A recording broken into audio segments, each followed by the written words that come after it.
Hello बच्चों, स्वागत है आपका एक नई क्लास में। आज क्लास हम क्लास 10 मैथमेटिक्स के अंतर्गत एक बहुत ही इंपॉर्टेंट क्वेश्चन को देखने वाले, जो कि आपकी बोर्ड एग्जाम में हमेशा 4 नंबर में पूछा जाता है। ठीक है बच्चों, ये जो क्वेश्चन है कि जो सिद्ध कीजिए कि √2 एक अपरिमेय संख्या है, ये क्वेश्चन बच्चों आपके बोर्ड एग्जाम में हमेशा 4 नंबर में पूछा जाता है। ठीक है, अगर आप 4 नंबर पक्का करना चाहती हो तो इस वीडियो को शुरू से लेकर एंड तक जरूर वॉच करना। ठीक है, मैं आपको बहुत ही सिंपल मेथड से आज की वीडियो में इसको प्रूव यानी कि सिद्ध कराने वाला हूँ। ठीक है, देखो बच्चों, यहाँ से अगर हम बात करें तो यहाँ पर आपको दिया है √2। ठीक है, यहाँ पर √2 के स्थान पर आपको कई नंबर मिल सकते हैं, जैसे √3 मिल सकता है, √5 मिल सकता है, √7 भी मिल सकता है। ठीक है, तो यहाँ पर बच्चों आपको कोई भी नंबर मिल सकता है। ठीक है, अगर आप इसको ठीक है √2 को अच्छे तरीके से समझ लेते हो, सीख लेते हो, तो यहाँ पर बच्चों आपको कोई भी नंबर दिया जाए उसको बहुत ही आसान तरीके से आप प्रूव यानी कि सिद्ध कर लोगे। ठीक है, क्योंकि मैं आपको बहुत ही सिंपल मेथड से आज की वीडियो में इसको प्रूव यानी कि सिद्ध कराने वाला हूँ। ठीक है, देखो, ठीक है, तो चलो सिद्ध करते हैं। देखो, यहाँ से अगर हम बात करें तो यहाँ पर आपको √2 दिया है। ठीक है, यानी कि आपको कोई भी नंबर दिया जाए और कहा जाए कि अपरिमेय संख्या प्रूव यानी कि सिद्ध करो, तो पहले बच्चों आपको क्या करना है, उस नंबर को एक परिमेय संख्या मानना है। ठीक है, जैसे यहाँ पर √2 है ना, इसको पहले हम क्या करेंगे, एक परिमेय संख्या मानेंगे। ठीक है, तो यहाँ से हम लिखेंगे माना √2 एक परिमेय संख्या है। ठीक है, एक परिमेय संख्या है। अब परिमेय संख्या की बात करें तो परिमेय संख्या क्या होता है इसको भी समझो। देखो, परिमेय संख्या क्या होता है, जिसे हम P/Q यानी कि अंश बट्टे हर के रूप में लिखते हैं, और जो हर यानी कि जो Q का मान होता है बच्चों, वो 0 नहीं होना चाहिए। ठीक है, ये क्या होता है बच्चों, ये आपका क्या होता है, परिमेय संख्या होता है। ठीक है, ये आपका क्या होता है, परिमेय संख्या होता है। ठीक है, तो √2 को हमने क्या माना, एक परिमेय संख्या माना। ठीक है, परिमेय संख्या जिसे हम P/Q के फॉर्म में लिखते हैं। ठीक है, तो इसको क्या करेंगे, परिमेय संख्या के इक्वल दिखा देंगे। ठीक है, तो यहाँ पर आपका हो जाएगा √2 इज इक्वल टू परिमेय संख्या P/Q यानी कि P/Q के इक्वल दिखा देंगे। ठीक है, और यहाँ से हम बता देंगे कि जहाँ Q का मान 0 नहीं होना चाहिए। ठीक है, और बच्चों यहाँ से अगर हम बात करिए P और Q है क्या, तो P और Q आपके क्या है, सहभाज्य संख्या है। ठीक है, तो यहाँ पर अगर लिखना चाहो तो लिख सकते हो, तो यहाँ पर आप लिख दोगे तो सही रहेगा। ठीक है, यहाँ पर लिखोगे जहाँ P व Q कोई सहअभाज्य संख्या है। ठीक है, कोई सहअभाज्य संख्या है। ठीक है, P और Q क्या है बच्चों, आपके कोई सहभाज्य संख्या है। अब सहभाज्य संख्या की बात करें तो सहभाज्य संख्या क्या होता है, जिसका HCF 1 होता है ना बच्चों, वो आपका क्या होता है, सहभाज्य संख्या होता है। ठीक है, इसको आपको ध्यान देना है। जिसका HCF 1 होता है या जिसका उभयनिष्ठ गुणनफल 1 होता है बच्चों, वो आपका क्या होता है, सहअभाज्य संख्या होता है। ठीक है, तो ये बच्चों आपको छोटी छोटी बातें आपको ध्यान देना है। ठीक है, तो यहाँ से सहभाज्य संख्या समझ लिए। ठीक है, और परिमेय संख्या भी आपने समझ लिया। ठीक है, अब देखो, इतना करने के बाद अगर हम यहाँ पर बात करें, देखो यहाँ पर क्या है, √2 इज इक्वल टू P/Q है। ठीक है, ये जो Q है बच्चों आपका क्या है, भाग में है। ठीक है, इधर भेजोगे तो गुणा में हो जाएगा, तो यहाँ पर आपको मिलेगा √2 into Q is equal to P मिलेगा। ठीक है, अब इसको आगे सॉल्व करने के लिए हम क्या करेंगे, देखो यहाँ पर √2 इंटू Q है इज इक्वल टू P है। ठीक है, तो आगे सॉल्व करने के लिए हम क्या करेंगे, दोनों साइड का स्क्वायर करेंगे यानी कि दोनों पक्षों का वर्ग करेंगे। ठीक है, तो यहाँ से आप नीचे लिखोगे दोनों पक्षों का वर्ग करने पर। ठीक है, दोनों पक्षों का वर्ग करने पर। ठीक है, यानी कि स्क्वायरिंग ऑन बोथ साइड। तो यहाँ पर हम क्या करेंगे, दोनों पक्षों का वर्ग करेंगे, तो यहाँ पर हो जाएगा √2 इंटू Q का वर्ग इज इक्वल टू P का वर्ग। ठीक है, अब देखो यहाँ पर √2 इंटू Q है, ब्रैकेट में है, और यहाँ पर स्क्वायर है। ठीक है, तो यहाँ पर हम क्या करेंगे ना, पहले √2 का करेंगे फिर Q का करेंगे। तो √2 का स्क्वायर करोगे तो आपको 2 मिलेगा, एंड Q का करोगे तो Q स्क्वायर मिलेगा इज इक्वल टू यहाँ से P स्क्वायर। ठीक है, अब आगे बात करें तो देखो यहाँ पे जो 2 है बच्चों, यहाँ पर आपका मल्टीप्लाई में यानी कि गुणा में है। ठीक है, इसको इधर भेजोगे तो आपका भाग में आ जाएगा, यानी कि यहाँ से आपको मिलेगा Q square is equal to P square बट्टा 2 मिलेगा। ठीक है, इसको आपको क्या करना है, समीकरण नंबर फर्स्ट बना लेना है। ठीक है, अब देखो यहाँ से अगर हम बात करें तो ये जो 2 है बच्चों, ये किसको विभाजित कर रहा है, P स्क्वायर को विभाजित कर रहा है। ठीक है, अगर 2 P स्क्वायर को विभाजित कर रहा है तो जो 2 है बच्चों वो P को भी विभाजित करेगा। ठीक है, जैसे अगर मैं आपको एग्जाम्पल से समझाऊं तो देखो, जैसे यहाँ पर एग्जाम्पल से समझो। देखो यहाँ पर हम क्या मान लेते हैं, P बराबर हम 2 मान लेते हैं। ठीक है, हम मान लेते हैं भैया जो P का मान है वो 2 है। ठीक है, तो यहाँ पे देखो क्या है, P का स्क्वायर है, यानी कि यहाँ से आपका हो जाएगा 2 का स्क्वायर, और बट्टे में 2 है तो बट्टे में 2 हो गया। ठीक है, अब ध्यान से समझो, अगर 2 स्क्वायर को विभाजित करेगा तो जो 2 है वो 2 को भी विभाजित करेगा। जैसे अगर हम इसको ओपन करें, यानी कि 2 का स्क्वायर कितना होता है, 4 होता है, और बट्टे में 2 है। ठीक है, देखो जो 2 है वो 2 स्क्वायर को कैसे विभाजित करेगा, देखो 2 एक कम 2, 2 दूना 4। ठीक है, यानी जो 2 है वो 2 स्क्वायर को 2 बार में विभाजित कर रहा है, ठीक है। तो इसी प्रकार जो 2 है वो 2 को कितनी बार में विभाजित करेगा, 1 बार में, ठीक है। तो इस प्रकार से अगर मैं कहूँ अगर 2 स्क्वायर को विभाजित कर रहा है तो जो 2 है वो 2 को भी विभाजित करेगा, ठीक है। तो टोटल इस प्रकार से आप समझ सकते हो यहाँ पर भी अगर 2 पी स्क्वायर को विभाजित कर रहा है तो जो 2 है बच्चों वो पी को भी विभाजित करेगा, ठीक है। तो यही सेम आपको क्या करना है, यहाँ पर लिखना है। क्या लिखोगे, यहाँ से आप लिखोगे चूँकि जो 2 है वो पी स्क्वायर को विभाजित करता है, पी स्क्वायर को विभाजित करता है, ठीक है। अगर 2 पी स्क्वायर को विभाजित करता है तो जो 2 है वो पी को भी विभाजित करेगा, ठीक है। तो यहाँ पर हम लिखेंगे इसीलिए जो 2 है, ठीक है, वो पी को भी विभाजित करेगा, पी को भी विभाजित करेगा, ठीक है। इसको आपको क्या करना है, समीकरण नंबर 2 बना लेना है, ठीक है। अब देखो बच्चों इतना करने के बाद, ठीक है, इतना करने के बाद आपको क्या करना है, आपको पुनः मानना है, ठीक है। अब क्या मानोगे ध्यान से समझो, ठीक है। यहाँ पर आप लिखोगे पुनः माना। अब क्या मानना है उसको ध्यान से समझो। देखो यहाँ पर आपका क्या है, Q square is equal to P square बटा 2 है, ठीक है। यहाँ पर जो पी स्क्वायर है वो किससे विभाजित हो रहा है, 2 से विभाजित हो रहा है, ठीक है। तो जो विभाजित होगा उसके इक्वल मानेंगे, ठीक है। यहाँ पर पी विभाजित हो रहा है तो पी के इक्वल मानेंगे, ठीक है। और जो नंबर विभाजित करेगा उसी को मान लेंगे, ठीक है। 2 विभाजित कर रहा था पी को तो पी इज इक्वल टू 2 मान लिए, ठीक है। और इनटू में हम यहाँ पर के मान लेते हैं, ठीक है। आप के स्थान पर कुछ भी मान सकते हो, वो आपके ऊपर डिपेंड करता है, ठीक है। के स्थान पर आप एक्स वाई जेड कुछ भी मानो, पर आपको बताना है कि वो है क्या, ठीक है। जैसे हमने यहाँ पर के माना तो यहाँ पर हम बता देंगे कि जहाँ के कोई पूर्णांक है, ठीक है, जहाँ के कोई पूर्णांक है, कोई इंटीजर नंबर है, ठीक है। अब देखो ये के हमने माना तो यहाँ पर हमने बता दिया के कोई पूर्णांक है। अगर आप x मानते तो यहाँ पर आपको बताना पड़ता है कि जहाँ x कोई पूर्णांक है, y मानते तो y को बताते कि भैया वो पूर्णांक है, ठीक है। तो इस प्रकार से यहाँ पर कुछ भी मानो वो आपको बता देना है, ठीक है। तो यहाँ पर हमने माना पुनः माना p इज इक्वल टू 2 के मान लिया। तो इस p इज इक्वल टू 2 के यानी कि जो p का मान है इसको हम क्या करेंगे, समीकरण नंबर 1 में रख देंगे, ठीक है। तो यहाँ से हम लिखेंगे p का मान समीकरण 1 में रखने पर, ठीक है, p का मान समीकरण नंबर 1 में रखने पर। तो p इज इक्वल टू 2 के है तो समीकरण नंबर 1 क्या है, देखो Q square is equal to P square है, p का मान क्या रखेंगे, 2 के रखेंगे। तो p के स्थान पर 2 के हो गया, स्क्वायर है तो स्क्वायर लगा दो, ठीक है। और बट्टे में क्या है, बट्टे में 2 है, ठीक है। अब इसको थोड़ा सा सॉल्व करते हैं। देखो यहाँ से अगर हम बात करें तो 2k का स्क्वायर है तो पहले हम 2 का स्क्वायर करेंगे, तो 2 का स्क्वायर करोगे तो 4 हो जाएगा, और k का करोगे तो k स्क्वायर, ठीक है। और बट्टे में क्या है, 2 है तो 2 हो गया।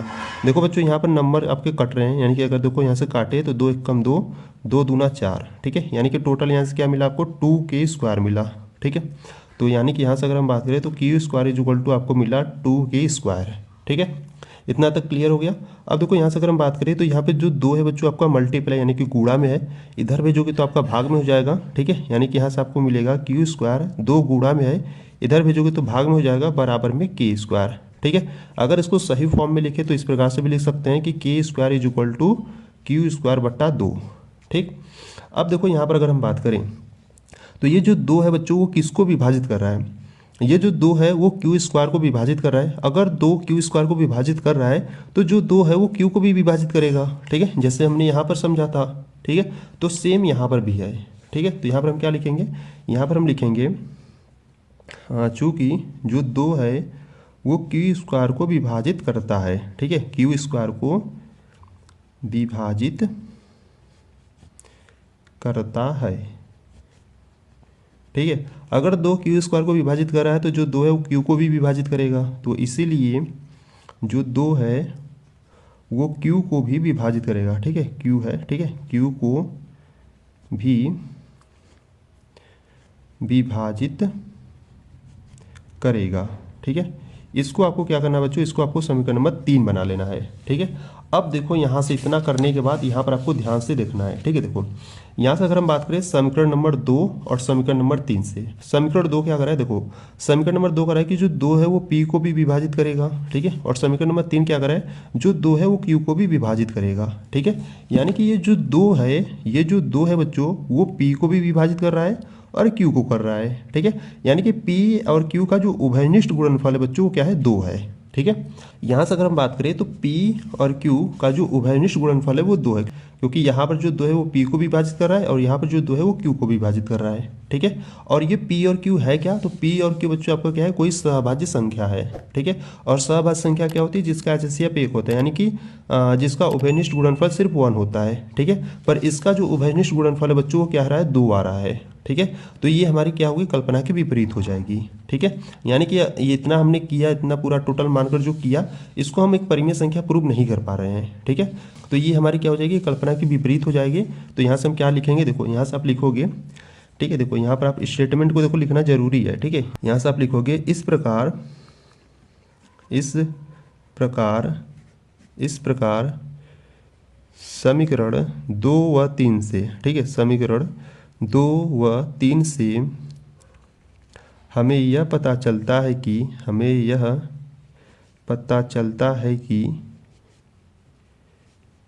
ठीक है, हमें यह पता चलता है कि P व Q का उभयनिष्ठ गुणनफल, ठीक है, P व Q का उभयनिष्ठ गुणनफल क्या है, 2 है। ठीक है, अब जो, ठीक है, 2 है। अब देखो P व Q का जो उभयनिष्ठ गुणनफल है वो क्या है, 2 है। ठीक है, और P और Q आपका क्या था, P और Q आपका कोई सहभाज्य संख्या था, सहभाज्य संख्या यानी कि जिसका HCF 1 होता है, यानी कि जिसका उभयनिष्ठ गुणनफल सिर्फ 1 होता है। ठीक है, तो यहाँ पर हमारा क्या आ गया, P व Q का जो उभयनिष्ठ गुणनफल है बच्चों वो 2 आ गया। ठीक है, आना कितना चाहिए था, 1 आना चाहिए, पर हमारा कितना आ गया, 2 आ गया, जो हमारी कल्पना के विपरीत है। ठीक है, तो यहाँ पर आप लिख दोगे जो हमारी कल्पना के विपरीत है। ठीक है, जो हमारी कल्पना के विपरीत है। ठीक है, विपरीत है। इतना लिखने के बाद, ठीक है, देखो बच्चों इतना लिखने के बाद थोड़ा सा स्टेटमेंट आपको लिखना है। ठीक है, इसके बाद जो मैं स्टेटमेंट लिख रहा हूँ बच्चों ये आपको जरूर लिखना है। ठीक है, देखो इसके बाद आपको लिखना है यहाँ पर, अतः ये आपको जरूर लिखना है। ठीक है, तभी आपको फुल मार्क्स मिलेगा। यहाँ पर आप लिखोगे अतः यह विरोधाभास, ठीक है, अतः यह विरोधाभास हमारी गलत कल्पना के कारण हुआ है कि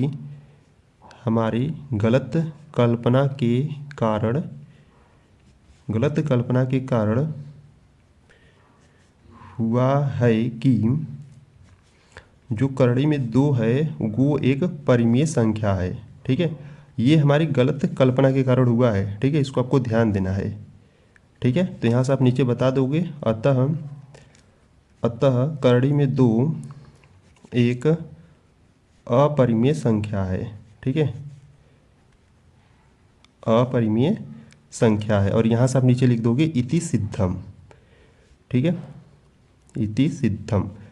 ठीक है, इस प्रकार से आपका प्रूव यानी कि सिद्ध हो गया। ठीक है, तो बच्चों अगर आप इस प्रकार से अगर बोर्ड एग्जाम में करोगे तो आपको फुल मार्क्स मिलेगा। ठीक है, यानी कि आपको 4 में से 4 पक्के मिलेंगे। ठीक है, यानी कि इस प्रकार से करोगे तो आपको फुल मार्क्स यानी कि किसी भी प्रकार के इसमें आपको नंबर नहीं कटेगा। ठीक है, और इसी प्रकार से आपको क्या करना है बच्चों, बोर्ड एग्जाम में करना है। ठीक है, तो ये आपके लिए बहुत ही इंपॉर्टेंट है। ठीक है, और बच्चों आपको ये भी ध्यान देना है कि इस √2 के स्थान पर ना आपको √3 मिल सकता है। ठीक है, √5 मिल सकता है एंड √7 भी मिल सकता है। तो आपको यहाँ पर आपको कोई भी नंबर दिया जाए इसी प्रकार से सभी को हल करना है यानी कि सिद्ध करना है। ठीक है, तो अगर बच्चों आप √3, √5 एंड √7 को भी देखना चाहते हो यानी कि इसको भी प्रूव यानी कि सिद्ध करना चाहते हो तो बच्चों आपको क्या करना है, प्लेलिस्ट को चेकआउट कर लेना। वहाँ पर मैंने आपको इन सभी को सिद्ध करा चुका हूँ। ठीक है, तो अगर आप प्लेलिस्ट को चेकआउट करोगे तो आपको सभी वीडियोज़ मिल जाएंगे। ठीक है, तो अगर आप प्लेलिस्ट को चेकआउट करोगे तो इन सभी का वीडियोज़ वहाँ पर आपको मिल जाएगा। ठीक है, मैं आपको बहुत ही सिंपल मेथड से इन सभी को भी प्रूव यानी कि सिद्ध करा चुका हूँ। ठीक है, तो एक बार जरूर जाकर देख लेना। ठीक है बच्चों, ये जो क्वेश्चन है कि सिद्ध कीजिए कि √3 एक अपरिमित संख्या है, ये क्वेश्चन बच्चों आपके बोर्ड एग्जाम में 4 नंबर में हमेशा पूछा जाता है। अगर आप 4 नंबर पक्का करना चाहते हो तो बच्चों आपको क्या करना है, इस वीडियो को शुरू से लेकर एंड तक वॉच करो। मैं आपको बहुत ही सिंपल मेथड से आज की वीडियो में इसको प्रूव यानी कि सिद्ध कराने वाला हूँ। ठीक है, और बच्चों आपको ये भी ध्यान देना ना, ये जो √3 है ना, इसके स्थान पर आपको √2, √5 एंड √7 भी मिल सकता है। ठीक है, तो यहाँ पर आपको कोई भी नंबर दिया जा सकता है इन सभी में से। ठीक है, तो अगर आप इस √3 को सीख लेते हो, समझ लेते हो, तो बच्चों आपको यहाँ पर कोई भी नंबर दिया जाए उसको बहुत ही आसान तरीके से आप अपरिमित संख्या प्रूव यानी कि सिद्ध कर लोगे। ठीक है, बस आपको क्या करना है, इस वीडियो को ध्यान से देखना और अच्छे तरीके से समझना। ठीक है, जो मैं आपको बताऊंगा। ठीक है। तो चलो आ जाओ इसको सिद्ध करते हैं। देखो यहाँ पर क्या बच्चों, यहाँ पर √3 है, इसको आपको क्या करना है, एक अपरिमेय संख्या प्रूव यानी कि सिद्ध करना है। ठीक है। तो पहले हम क्या करेंगे ना, ये जो करड़ी में 3 है ना, पहले हम इसको क्या करेंगे, एक परिमेय संख्या मानेंगे। ठीक है। आपको यहाँ पर कोई भी नंबर दिया जाए, पहले हम क्या करेंगे, उसको परिमेय संख्या ही मानेंगे। ठीक है। तो यहाँ से हम क्या लिखेंगे, देखो यहाँ से आप लिखोगे माना, यहाँ से आप लिखोगे माना, माना करड़ी में जो 3 है वो एक क्या है, परिमेय संख्या है। ठीक है। माना करड़ी में 3 एक परिमेय संख्या है। अब परिमेय संख्या की बात करिए तो परिमेय संख्या आप जानते हो, देखो मैं बता दे रहा हूँ यहाँ से। देखो परिमेय संख्या की बात करें तो जिसे आप अंश बट्टे हर यानी कि p बट्टे q के फॉर्म में लिखते हो, और जो हर यानी कि जो q का मान होता है बच्चों वो 0 नहीं होना चाहिए। ये क्या होता है, ये आपका परिमेय संख्या होता है। ठीक है। तो यहाँ से ये जो √3 है यानी कि जो करड़ी में 3 है उसको हमने एक परिमेय संख्या माना है, तो हम क्या करेंगे ना, इसको परिमेय संख्या के बराबर दिखा देंगे। ठीक है। तो यहाँ से आपका हो जाएगा √3 = p बट्टा q। ठीक है। और यहाँ से हम बता देंगे कि जहाँ q का मान 0 नहीं होना चाहिए। ठीक है। और यहाँ से देखो बच्चों, अगर हम बात करें p और q की, तो p और q आपका क्या है, कोई सहभाज्य संख्या है। ठीक है।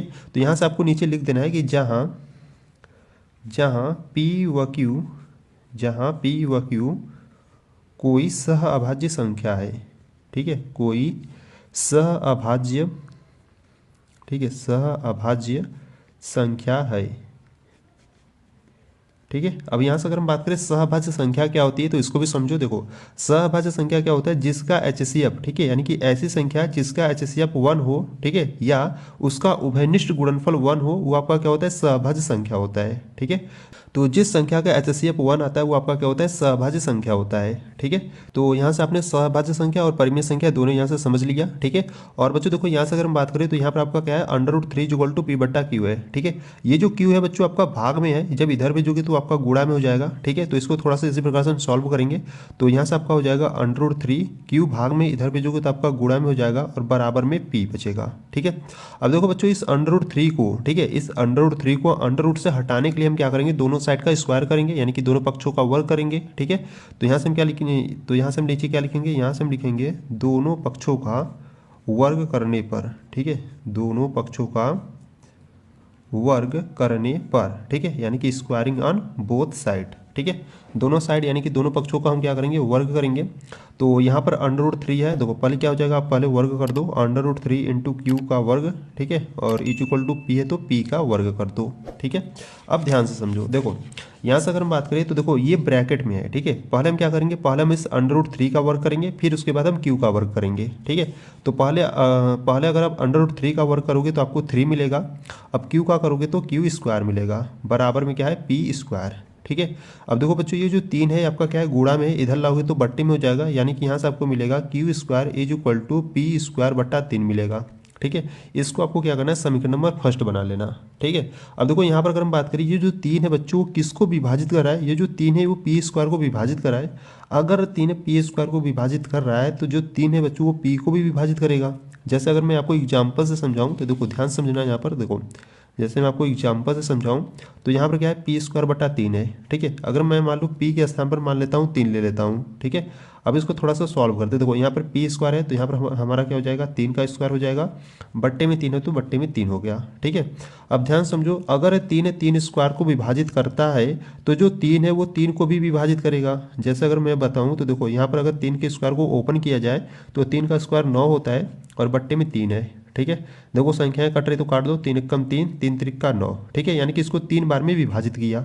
अगर 3 स्क्वायर को विभाजित कर रहा है 3 बार में, तो इसीलिए बच्चों जो 3 है वो 3 को भी विभाजित करेगा एक बार में। ठीक है। तो इस प्रकार से टोटल आप समझ सकते हो, यहाँ पर भी अगर 3 p² को विभाजित कर रहा है तो जो 3 है वो p को भी विभाजित करेगा। ठीक है। यही सेम आपको क्या करना बच्चों, यहाँ पर लिख देना है। क्या लिखोगे, देखो यहाँ पर आप लिखोगे जो 3 है, ठीक है, यहाँ पर आप लिखोगे पहले, चूँकि 3 जो है वो p² को विभाजित करता है। ठीक है। p² को विभाजित करता है।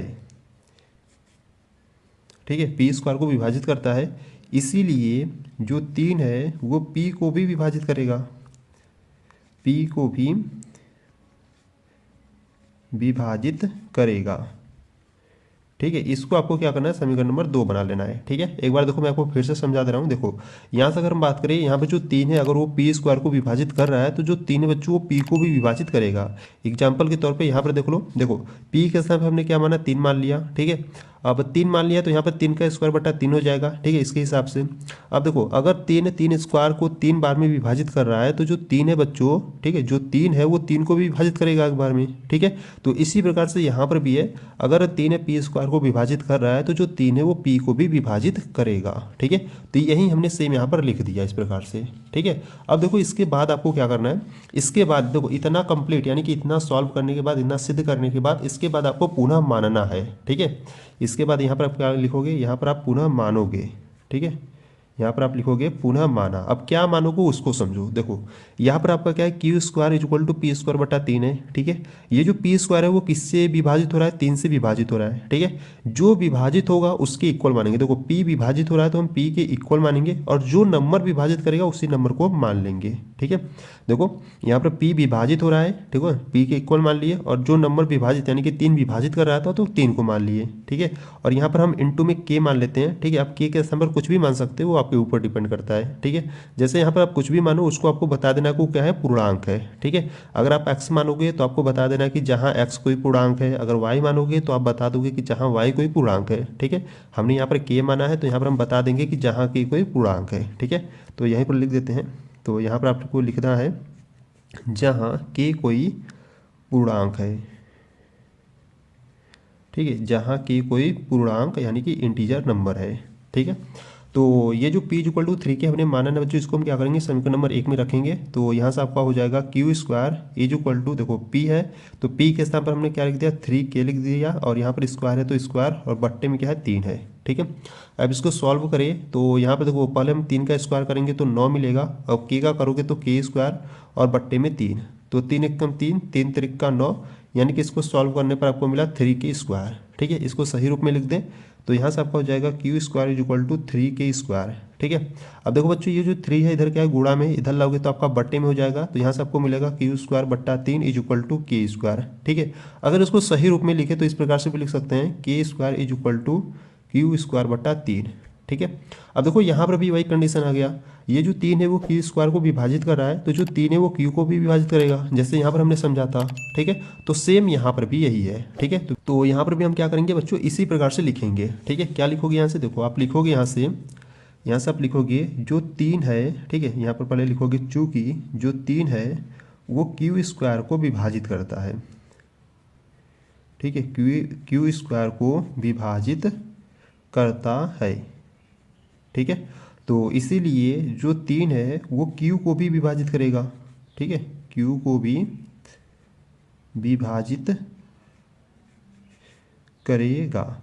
ठीक है, और इसको आपको क्या करना है, इसको समीकरण नंबर 3 बना लेना। ठीक है, अब देखो इतना करने के बाद यहाँ से अगर हम बात करें समीकरण 2 और समीकरण 3 से, देखो समीकरण 2 क्या कर रहा है, समीकरण 2 कर रहा है कि जो 3 है वो p को भी विभाजित करेगा, और समीकरण 3 कर रहा है जो 3 है वो q को भी विभाजित करेगा। ठीक है, यानी कि इस p और इस q, ठीक है, इस p और q का जो उभयनिष्ठ गुणनफल आ रहा है वो 3 आ रहा है, क्योंकि ये जो 3 है बच्चों वो p को भी कर रहा है और q को भी विभाजित कर रहा है। ठीक है, यानी कि अगर हम बात करें ये जो 3 है वो किसको किसको विभाजित कर रहा है, इस p को और इस q को, यानी कि दोनों को क्या कर रहा है, विभाजित कर रहा है।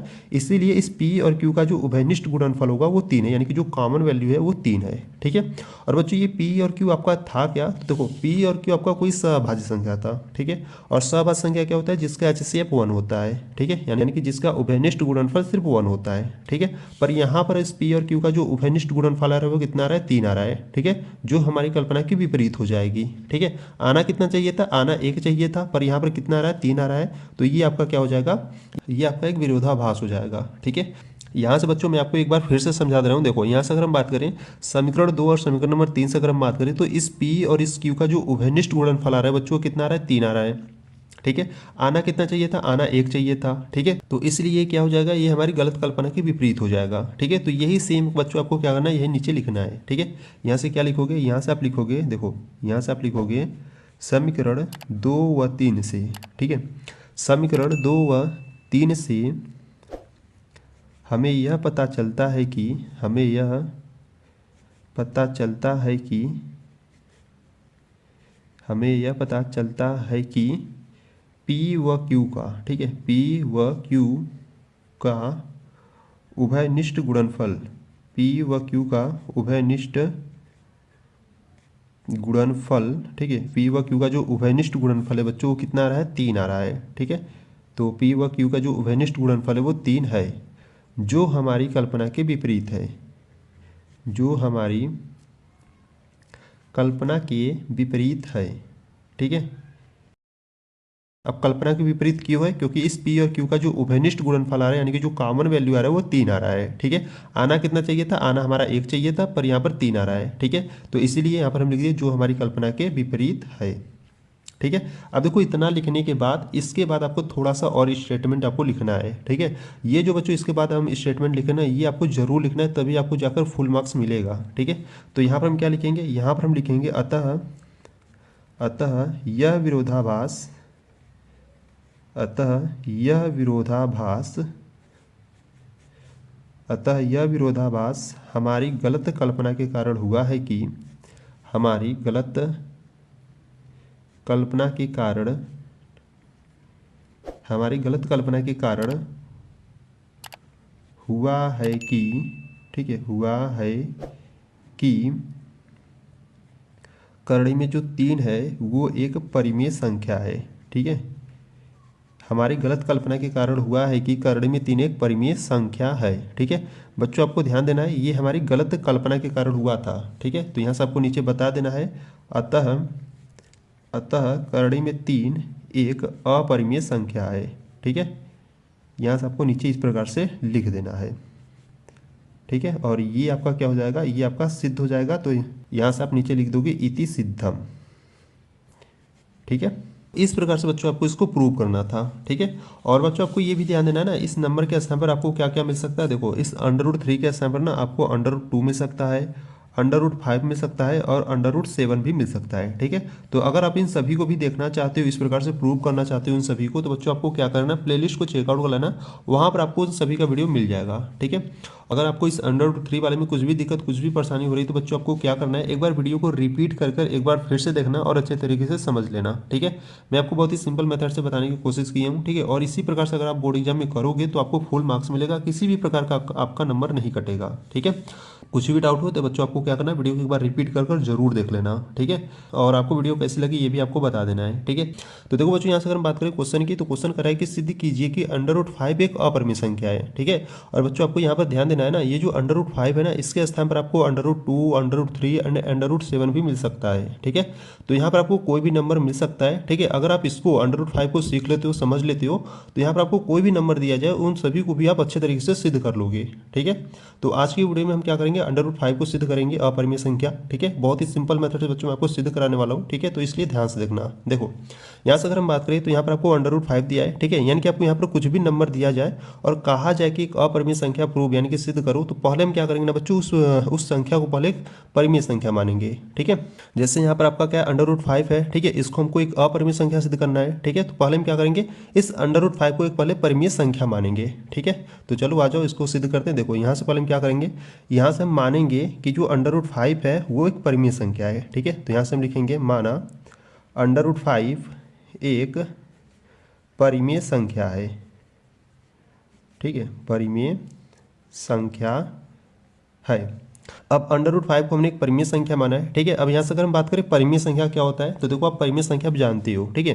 परिमेय संख्या की बात करें तो जिसे आप अंश बट्टे हर यानी कि p/q के फॉर्म में लिखते हो, और यहाँ पर जो हर यानी कि जो q का मान होता है बच्चों वो आपका 0 नहीं होना चाहिए, ठीक है। ये क्या होता है, ये आपका परिमेय संख्या होता है, ठीक है। तो इसको आपको ध्यान देना है, ठीक है। अब देखो यहाँ से अगर हम बात करें ये जो √5 बच्चों इसको हमने एक परिमेय संख्या माना है, ठीक है। और परिमेय संख्या जिसे हम p/q के फॉर्म में लिखते हैं, तो यहाँ से हम √5 को, ठीक है, इस √5 को हम क्या करेंगे, परिमेय संख्या के बराबर दिखा देंगे, ठीक है। यानी कि यहाँ से हो जाएगा आपका √5 = p/q, ठीक है। और यहाँ से हम बता देंगे कि जहाँ q का मान 0 नहीं होना चाहिए, ठीक है। इतना क्लियर हुआ। अब देखो यहाँ से अगर हम बात करें ये p और q है क्या, तो p और q बच्चों आपका कोई सहभाज्य संख्या है, ठीक है।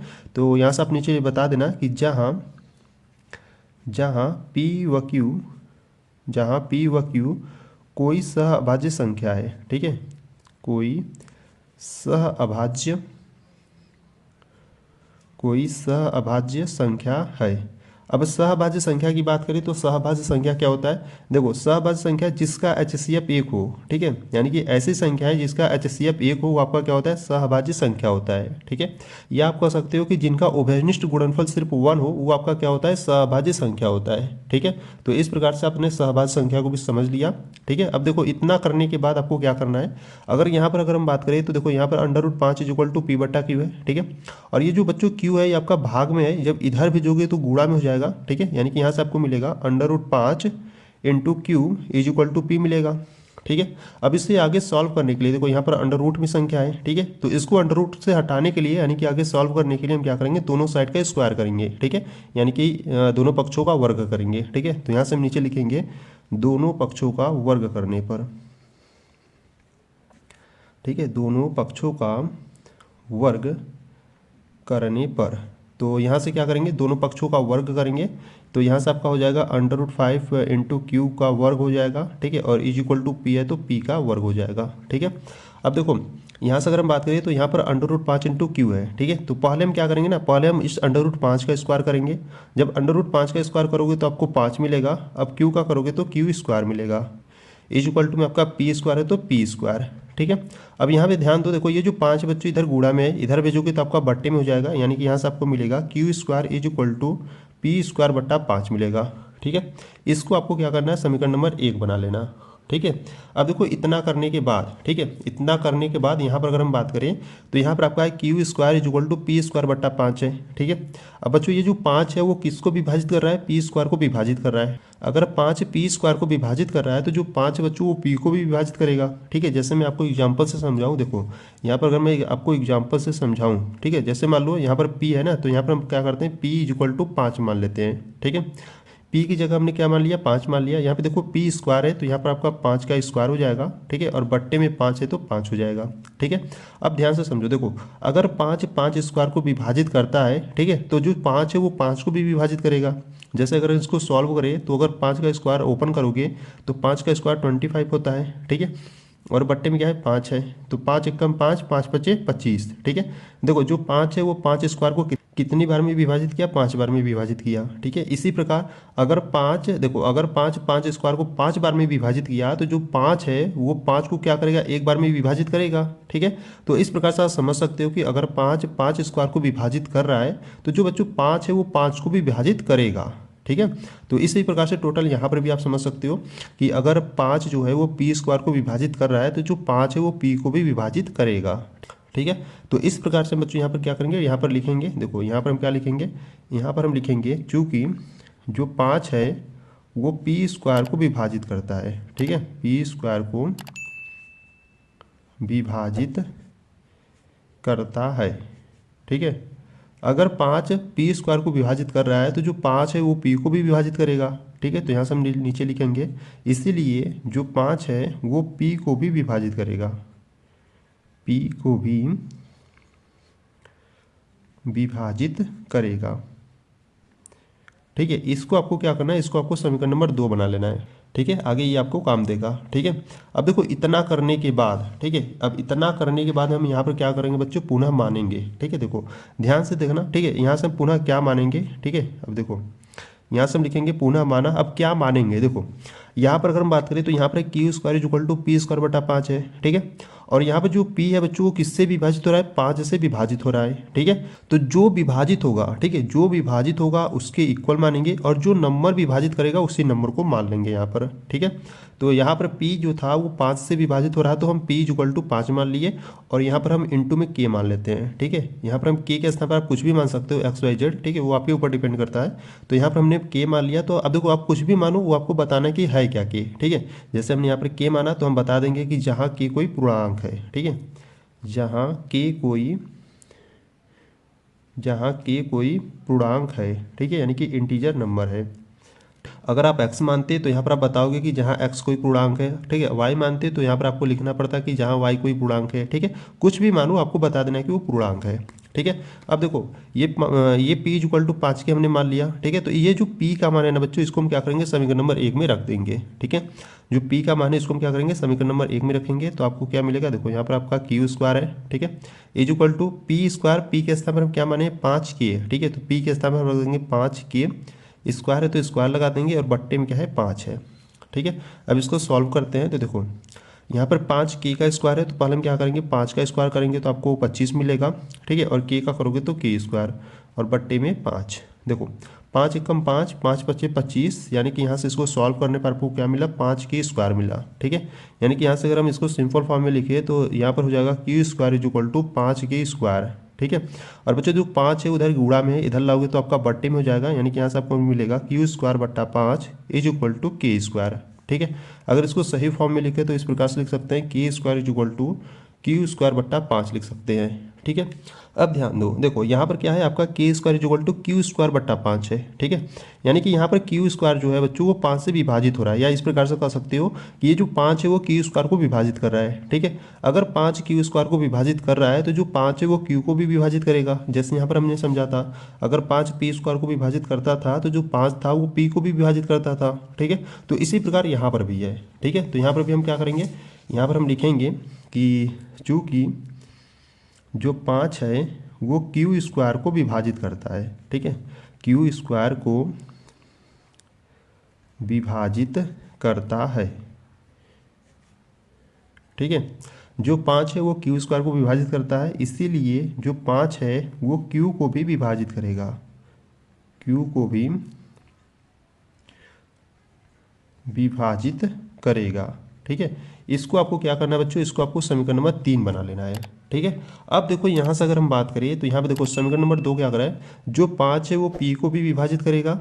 ठीक है, और समीकरण नंबर 3 कर रहा है जो 5 है वो क्यू को भी विभाजित करेगा। ठीक है, यानी कि ये जो 5 है ना, ये जो 5 है बच्चों वो क्या कर रहा है पी को भी विभाजित कर रहा है और क्यू को भी विभाजित कर रहा है। ठीक है, ये जो 5 है वो पी और क्यू दोनों को क्या कर रहा है विभाजित कर रहा है। ठीक है, तो यहाँ से हम कह सकते हैं कि इस पी और इस क्यू का जो उभयनिष्ठ गुणनफल है वो क्या है 5 है।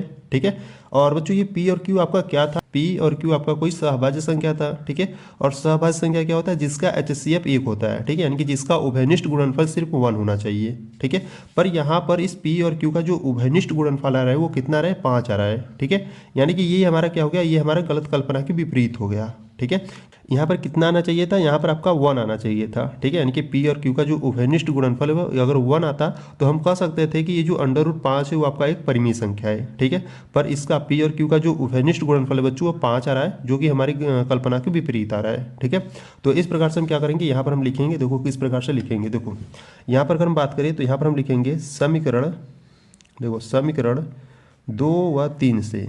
ठीक है, समीकरण 2 व 3 से, देखो समीकरण नंबर 2 यहाँ पर है जो 5 है वो पी को भी विभाजित करेगा, और समीकरण नंबर 3 है जो 5 है वो क्यू को भी विभाजित करेगा। ठीक है, यानी कि समीकरण नंबर 2 और 3 से हम कह सकते हैं कि इस पी और इस क्यू का जो उभयनिष्ठ गुणनफल है वो 5 है। ठीक है, तो यहाँ से हम लिखेंगे समीकरण 2 व 3 से हमें यह पता चलता है कि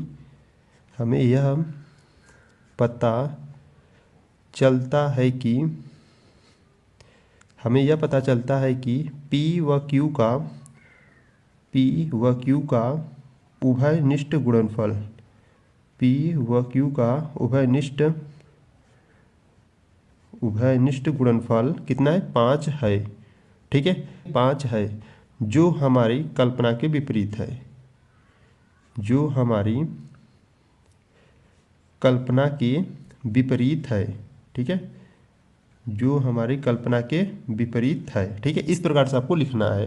ठीक है, अब देखो बच्चों इतना लिखने के बाद आपको थोड़ा सा स्टेटमेंट और लिखना है। ठीक है, ये जो स्टेटमेंट इसके नीचे लिखेंगे ना बच्चों, उसको आपको जरूर लिखना है। ठीक है, तभी आपको फुल मार्क्स मिलेगा। ठीक है, यहाँ पर हम क्या लिखेंगे, यहाँ पर हम लिखेंगे अतः हम, देखो ये आपको लिखना जरूरी है। ठीक है, यहाँ से आप लिखोगे अतः यह विरोधाभास हमारी गलत कल्पना के कारण हुआ है कि हमारी, ठीक है, हमारी गलत रहेगा। ठीक है, हमारी गलत कल्पना के कारण, ठीक है, हमारी गलत कल्पना के कारण हुआ है कि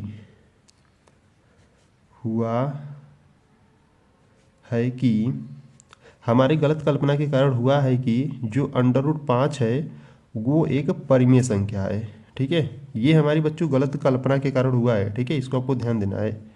ठीक है, तो यहाँ से आपको नीचे बता देना है अतः √5 एक एक्चुअली में क्या है, एक अपरिमेय संख्या है। ठीक है, एक अपरिमेय संख्या है। ठीक है, और यहाँ से आपको नीचे लिख देना है इति सिद्धम। ठीक, इस प्रकार से।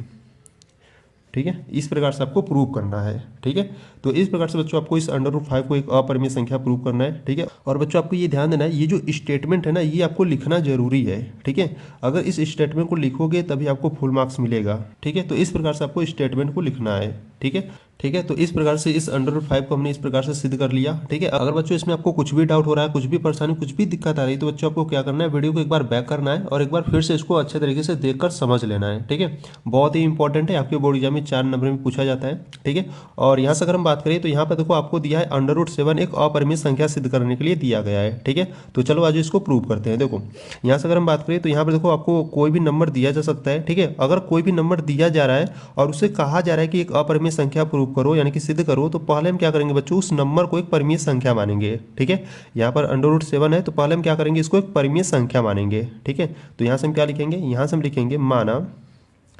√7 एक क्या है, परिमेय संख्या है।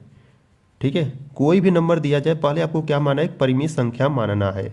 ठीक है, अब परिमेय संख्या की बात करें, देखो परिमेय संख्या की बात करें तो परिमेय संख्या आप जानते ही हो। ठीक है, एक बार मैं आपको बता दे रहा हूँ। देखो परिमेय संख्या क्या होता है, जिसे आप अंश बट्टे हर यानी कि जिसे आप p/q के फॉर्म में लिखते हो, और ये जो हर का मान होता है यानी कि जो q का मान होता है बच्चों, 0 नहीं होना चाहिए। ठीक है, ये होता है आपका परिमेय संख्या। ठीक है, तो ये जो √7 है जिसको हमने एक परिमेय संख्या माना है, इसको हम क्या करेंगे, इस परिमेय संख्या के बराबर दिखा देंगे। ठीक है, तो यहाँ से ये जो होगा √7 वो क्या हो जाएगा, परिमेय संख्या के इस प्रकार से हम बराबर दिखा देंगे। ठीक है, और बच्चों यहाँ से यह बता देना है कि जहाँ q का मान 0 नहीं होना चाहिए। ठीक है, इस प्रकार से हमने इसको क्या कर दिया, परिमेय संख्या के बराबर दिखा दिया। ठीक है, और यहाँ से अगर हम बात करें इस p और q की, तो ये p और q क्या है बच्चों, ये p और q आपके कोई सहभाज्य संख्या है। ठीक है, तो अगर आप यहाँ पर नीचे लिख दोगे तो बहुत ही अच्छा रहेगा। ठीक है, तो यहाँ से आप नीचे लिख दो, जहाँ p व q कोई सहअभाज्य संख्या है। ठीक है, कोई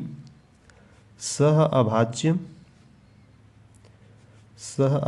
संख्या है। ठीक है, अब सहभाज्य संख्या की बात करें तो सहभाज्य संख्या क्या होता है उसको भी समझो। देखो सहभाज्य संख्या क्या होता है, जिसका HCF, ठीक है, यानी कि जिस संख्या का HCF 1 होता है, या आप कह सकते हो कि ऐसी संख्या है जिसका उभयनिष्ठ गुणनफल सिर्फ 1 हो, वो आपका क्या होता है, सहभाज्य संख्या होता है। ठीक है, तो यहाँ से P और Q आपका क्या है, कोई सहभाज्य संख्या, इसको आपको ध्यान देना है। ठीक है, अब देखो यहाँ से अगर हम बात करें तो यहाँ पर √7 = p/q है। ठीक है, ये जो q है बच्चों आपका भाग में है। ठीक है, अधर भेजोगे तो आपका क्या हो जाएगा, गुणा में हो जाएगा। तो इसको क्या करो ना, q को इधर भेज दो, तो यहाँ पर आपको मिलेगा √7 × q = p मिलेगा। ठीक है, अब देखो यहाँ पर √7 है। ठीक है, अब इसको आगे सॉल्व करने के लिए, यानी कि इसको अंडर से हटाने के लिए हम क्या करेंगे, दोनों साइड का स्क्वायर करेंगे। ठीक है, यानी कि दोनों पक्षों का वर्ग करेंगे। ठीक है, तो यहाँ से आप क्या लिखोगे, यहाँ से आप नीचे लिखोगे दोनों पक्षों का वर्ग करने पर। ठीक है, दोनों पक्षों का वर्ग करने पर, तो यहाँ से क्या करो, दोनों पक्षों का वर्ग कर दो, तो यहाँ से आपको मिलेगा √7 × q का वर्ग। ठीक है, और इक्वल में p है तो p का वर्ग हो जाएगा। ठीक है, अब देखो यहाँ पर √7 × q का वर्ग है। ठीक है, तो पहले हम क्या करेंगे, √7 का वर्ग करेंगे। तो यहाँ से पहले हम क्या करेंगे, √7 का पहले वर्ग करोगे। ठीक है, तो देखो यहाँ से एक बार फिर लिख देता हूँ। देखो पहले क्या करेंगे, √7 का वर्ग करेंगे, फिर इसके बाद हम q का वर्ग करेंगे, तो = यहाँ पर आपका क्या है, p² है। ठीक है, अब √7 का वर्ग करोगे तो आपको 7 मिलेगा, और q का वर्ग तो q का वर्ग ही रहेगा, और = में p² होगा। ठीक है, अब देखो बच्चों ये जो 7 है यानी कि जो 7 है, इधर आपका क्या है, मल्टीप्लाई यानी कि गुणा में है, इधर भेजोगे तो आपका भाग में हो जाएगा। तो यहाँ से आपको क्या मिलेगा, यहाँ से आपको मिलेगा q² = p²/7 मिलेगा।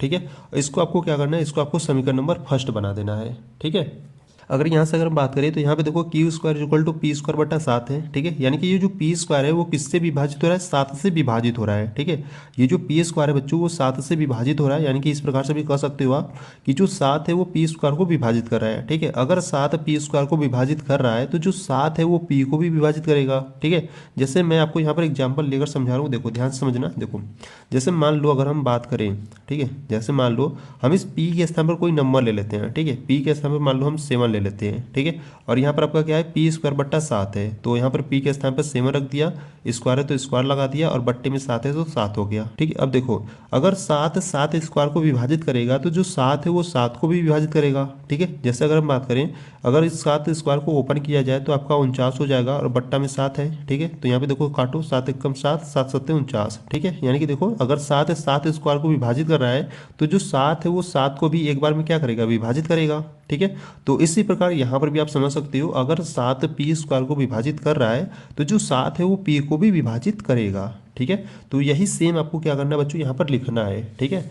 तो यहाँ पर आप क्या लिखोगे, यहाँ पर आप लिखोगे चूंकि जो 7 है वो पी स्क्वायर को, ठीक है, जो 7 है वो पी स्क्वायर को विभाजित करता है, ठीक है, विभाजित करता है, ठीक है। अगर 7 पी स्क्वायर को विभाजित कर रहा है तो जो 7 है वो पी को भी विभाजित करेगा, ठीक है। तो यहाँ से आप नीचे लिखोगे, इसीलिए जो 7 है वो पी को, ठीक है, पी को भी विभाजित करेगा, पी को भी विभाजित करेगा, ठीक है। इसको आपको क्या करना है, इसको आपको समीकरण नंबर 2 बना लेना है, ठीक है। अब देखो बच्चों इतना करने के बाद, ठीक है, इतना करने के बाद यहाँ पर आपको क्या करना है बच्चों, पुनः मानना है, ठीक है। अब क्या मानोगे, ध्यान से समझो, देखो यहाँ से आप लिखोगे पुनः माना, ठीक है। अब देखो आप क्या मानोगे, देखो यहाँ पर अगर हम बात करें तो यहाँ पर क्या है, Q square equal to P square बटा 7 है, ठीक है। यानी कि जो पी स्क्वायर है वो किससे विभाजित हो रहा है, 7 से विभाजित हो रहा है, ठीक है। तो यहाँ पर जो विभाजित होगा, ठीक है, जो विभाजित होगा उसके इक्वल मानेंगे। देखो यहाँ पर पी विभाजित हो रहा है तो पी के इक्वल मानेंगे, और जो नंबर विभाजित करेगा उस नंबर को मान लेंगे, ठीक है। और यहाँ पर इस नंबर के साथ हम इंटू में के मान लेते हैं, ठीक है। आप के स्थान पर कुछ भी मान सकते हो, वो आपके ऊपर डिपेंड करता है, ठीक है। यहाँ पर हमने के माना तो यहाँ पर हम बता देंगे कि जहाँ के कोई पूर्णांक है, ठीक है, जहाँ के कोई पूर्णांक है, ठीक है, यानी कि इंटीजर नंबर है, ठीक है। अगर आप x मानते तो यहाँ पर आपको बता देना पड़ता कि जहाँ x कोई पूर्णांक है, अगर y मानते तो आपको बताना पड़ता कि जहाँ y कोई पूर्णांक है, ठीक है। यानी कि कुछ भी मानो आपको बता देना कि भैया वो पूर्णांक है, ठीक है। अब देखो यहाँ से अगर हम बात करें तो p इक्वल टू 7 के मान लिया, ठीक है। अब इस p का हम मान क्या करेंगे, अब इस p का जो मान है ना बच्चों, इसको हम क्या करेंगे, समीकरण नंबर 1 में रख देंगे, ठीक है। तो यहाँ से हम लिखेंगे p का मान समीकरण 1 में रखने पर, ठीक है, जो p का मान है उसको हम क्या करेंगे, समीकरण नंबर 1 में रखेंगे। तो समीकरण नंबर 1 क्या है आपका, Q square is equal to, देखो यहाँ पर p स्क्वायर है तो p इज इक्वल टू हमने 7 के माना है, यानी कि हम p के स्थान पर क्या रखेंगे, 7 के रख देंगे, और स्क्वायर है तो स्क्वायर लगा देंगे, बट्टे में 7 है तो 7 हो गया, ठीक है। अब इसको सॉल्व करें तो देखो 7 का स्क्वायर कितना होता है, 49 होता है, और k का करोगे तो k स्क्वायर, और बट्टे में 7 है, ठीक है। तो देखो संख्या कट रही तो काट दो, 7 एकम 7, 7 सत्ते 49, यानी कि इसको सॉल्व करने पर आपको मिला 7 के स्क्वायर, ठीक है। तो यहाँ से आपको मिला Q square is equal to 7 K square.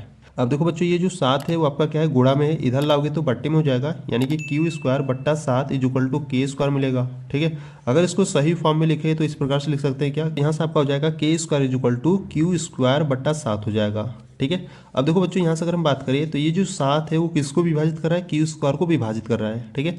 अगर 7 क्यू स्क्वायर को विभाजित कर रहा है तो जो 7 है वो क्यू को भी विभाजित करेगा, ठीक है। जैसे यहाँ पर हमने समझा था कि अगर 7 पी स्क्वायर को विभाजित करता था तो जो 7 है बच्चों वो पी को भी विभाजित कर रहा था, ठीक है। तो सेम इसी प्रकार से यहाँ पर भी है, ठीक है। तो यहाँ पर हम क्या करेंगे, यहाँ पर भी हम इसी प्रकार से लिखेंगे, देखो क्या लिखेंगे, चूँकि जो 7 है वो क्यू स्क्वायर को विभाजित करता है, ठीक है, जो 7 है वो क्यू स्क्वायर को विभाजित करता है, ठीक है, विभाजित करता है, ठीक है। तो इसीलिए जो 7 है वो Q को भी विभाजित करेगा, ठीक है, Q को भी विभाजित करेगा, ठीक है। और इसको आपको क्या करना है, इसको आपको समीकरण नंबर 3 बना लेना है, ठीक है। अब देखो यहाँ से अगर हम बात करें तो यहाँ पे देखो समीकरण 2 और समीकरण नंबर 3 से, देखो समीकरण 2 कर रहा है कि जो 7 है वो P को भी विभाजित करेगा, और समीकरण नंबर 3 कर रहा है जो 7 है वो Q को भी विभाजित करेगा, ठीक है। यानी कि हम कह सकते हैं कि ये समीकरण नंबर 2 और 3 से हम कह सकते हैं कि इस P और Q का जो उभयनिष्ठ गुणनफल है वो 7 है, ठीक है। यानी कि देखो ये जो 7 है बच्चों वो P को भी विभाजित कर रहा है और Q को भी कर रहा है, ठीक है। यानी कि P व Q का जो उभयनिष्ठ गुणनफल है वो कितना है, 7 है, ठीक है। तो इस प्रकार से आप समझ सकते हो, ठीक है। और बच्चों ये P और Q आपका था क्या, तो P और Q आपका कोई सहभाज्य संख्या था। अब सहभाज्य संख्या आप जानते हो जिसका HCF 1 होता है, ठीक है, यानी कि जिसका उभयनिष्ठ गुणनफल सिर्फ 1 हो, ठीक है। पर यहाँ पर P और Q का जो उभयनिष्ठ गुणनफल आ रहा है वो कितना आ रहा है, 7 आ रहा है, ठीक है। आना कितना चाहिए था, आना 1 चाहिए था, पर यहाँ पर 7 आ रहा है, जो कि हमारी कल्पना के विपरीत है, ठीक है। तो इस प्रकार से इस P और Q का जो उभयनिष्ठ गुणनफल आ रहा है बच्चों वो 7 आ रहा है, ठीक है। आना कितना चाहिए था, आना 1 चाहिए था, पर यहाँ पर जो इसका जो उभयनिष्ठ गुणनफल आ रहा है वो 7 आ रहा है, ठीक है, जो हमारी कल्पना के विपरीत हो जाएगा, ठीक है। यानी कि यहाँ पर जो √7 है इसको हम एक परिमेय संख्या प्रूव नहीं कर पाएंगे, ठीक है। यहाँ पर हमारा क्या जा रहा है, विरोधाभास आ जा रहा है। तो यहाँ पर देखो हम क्या नीचे लिखेंगे, इस प्रकार से देखो आपको समझना है। देखो यहाँ पर हम क्या लिखेंगे, देखो पहले तो आपको यही लिखना है कि समीकरण नंबर 2 और समीकरण नंबर 3 से हमें यह पता चलता है कि इस P और इस Q का जो उभयनिष्ठ गुणनफल है वो क्या है, 7 है, ठीक है, जो हमारी कल्पना के विपरीत है। आपको सेम यही आपको लिखना है। क्या लिखोगे, देखो यहाँ से आप लिखोगे समीकरण, देखो समीकरण 2 व 3 से, ठीक है, समीकरण 2 व 3 से हमें यह पता चलता है कि हमें यह पता चलता है कि हमें यह पता चलता है कि, ठीक है, हमें यह पता चलता है कि P व Q का, ठीक है, P व Q का उभयनिष्ठ गुणनफल, P व Q का उभयनिष्ठ गुणनफल, P व Q का जो उभयनिष्ठ गुणनफल है क्या है, वो 7 है, ठीक है, 7 है, जो हमारी कल्पना के विपरीत है, जो हमारी कल्पना के विपरीत है, ठीक है, कल्पना के विपरीत है, ठीक है। इस प्रकार से आपको लिख देना है। अब इसके नीचे बच्चों आपको क्या करना है, थोड़ा सा स्टेटमेंट लिखना है, ठीक है। इस स्टेटमेंट को जो इसके नीचे लिखने वाले ना, इस स्टेटमेंट को बच्चों आपको जरूर लिखना है, ठीक है, तभी आपको फुल मार्क्स मिलेगा, ठीक है। तो यहाँ पर देखो हम क्या लिखेंगे, यहाँ पर आप लिखोगे अतः यह विरोधाभास, अतः यह विरोधाभास हमारी गलत कल्पना के कारण हुआ है कि, हमारी गलत कल्पना के कारण, ठीक है, हमारी गलत कल्पना के कारण हुआ है कि जो करड़ी में 7 है वो एक परिमेय संख्या है, ठीक है। ये हमारी गलत कल्पना के कारण हुआ है, इसको आपको ध्यान देना है, ठीक है। तो यहाँ से आप नीचे बता दोगे अतः √7 एक अपरिमेय संख्या है, ठीक है, अपरिमेय संख्या है। और यहाँ से आपको नीचे लिख देना है इति सिद्धम, ठीक है। इस प्रकार से इसको आपको यानी कि सिद्ध करना था, ठीक है। तो इस प्रकार से बच्चों आपको √7 को एक अपरिमेय संख्या प्रूव करना है, ठीक है। और ये सिंपल मेथड है, ठीक है। अगर आप इस प्रकार से बोर्ड एग्जाम में करोगे तो आपको एकदम फुल मार्क्स और किसी भी प्रकार का आपका नंबर नहीं कटेगा, ठीक है। और बच्चों आपको ये भी ध्यान देना है, इस √7 के स्थान पर ना आपको √2 मिल सकता है, √3 मिल सकता है एंड √5 भी मिल सकता है, ठीक है। तो अगर इन सभी को भी देखना चाहते हो, यानी कि अगर इन सभी को भी आप सिद्ध करना चाहते हो, तो बच्चों आपको क्या करना है, प्लेलिस्ट को चेकआउट कर लेना, ठीक है। या जो प्लेलिस्ट का लिंक है बच्चों मैं आपको डिस्क्रिप्शन बॉक्स में दे दूंगा, तो वहाँ से भी आप देख सकते हो, ठीक है। तो एक बार जरूर प्लेलिस्ट को चेकआउट कर लेना, वहाँ पर इन सभी को मैं आपको बहुत ही सिंपल मेथड से प्रूव कराने की सिद्ध करा चुका हूँ, ठीक है। तो एक बार प्लेलिस्ट में जाकर इन सभी को भी देख लेना एक बार, ठीक है। तो आज की वीडियो में हमने इस √7 यानी कि ये जो करड़ी में 7 है इसको हमने एक अपरिमेय संख्या इस प्रकार से प्रूव यानी कि सिद्ध कर लिया, ठीक है। अगर इसमें आपको कुछ भी डाउट हो रहा है, कुछ भी प्रॉब्लम, कुछ भी दिक्कत आ रही है, तो बच्चों आपको क्या करना है, एक बार वीडियो को रिपीट करके एक बार फिर से देखना और अच्छे तरीके से समझ लेना, ठीक है। तो अगर आपको ये वीडियो अच्छी लगी तो वीडियो को लाइक कर देना, चैनल पर नए तो चैनल को सब्सक्राइब कर देना, ठीक है। तो चलो बच्चों मिलता है नेक्स्ट वीडियो में, तब तक के लिए जय हिंद जय भारत।